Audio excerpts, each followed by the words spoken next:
संत ज्ञानेश्वर माऊलीजींचा 728वा संजीवन समाधी सोहळा जो आहे तो या ठिकाणी आज अतिशय भावपूर्ण वातावरणामध्ये या ठिकाणी पार पडताना आपल्याला पाहायला मिळतो। त्यासाठी आपण पाहू शकतो की राज्याच्या कानाकोपऱ्यातून या ठिकाणी असंख्य वारकरी भाविक जे आहेत ते या ठिकाणी दाखल झालेले आपल्याला एकूणच पाहायला मिळत आहे। त्याच पार्श्वभूमीवर आपण पाहिलं तर इंद्रायणी घाट जो आहे तो या ठिकाणी वारकऱ्यांनी फुलून गेलेला आपल्याला एकूणच या ठिकाणी पाहायला मिळत आहे। हा 728वा संजीवनी समाधी सोहळा आहे। दुपारी 12च्या सुमारास हा सोहळा जो आहे तो खऱ्या अर्थाने सुरू होणार आहे।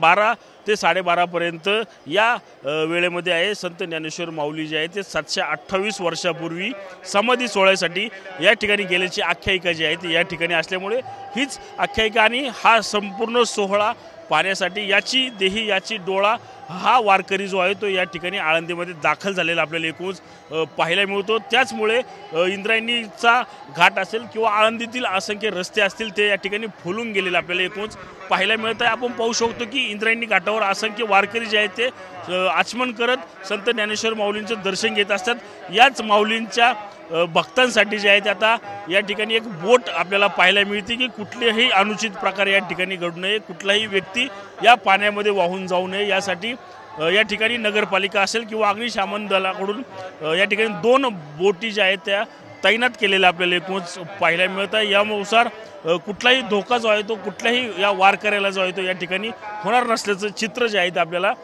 एकूणच पाहायला मिळत आहे। दुपारी 12 वाजता हा सोहळा जो आहे तो सुरू होईल। 12:30 वाजता हा सोहळा जो आहे तो संपन्न होणार आहे। कॅमेरामन तुषार समीर रणजित जाधव, TV9 मराठी, आळंदी, पुणे।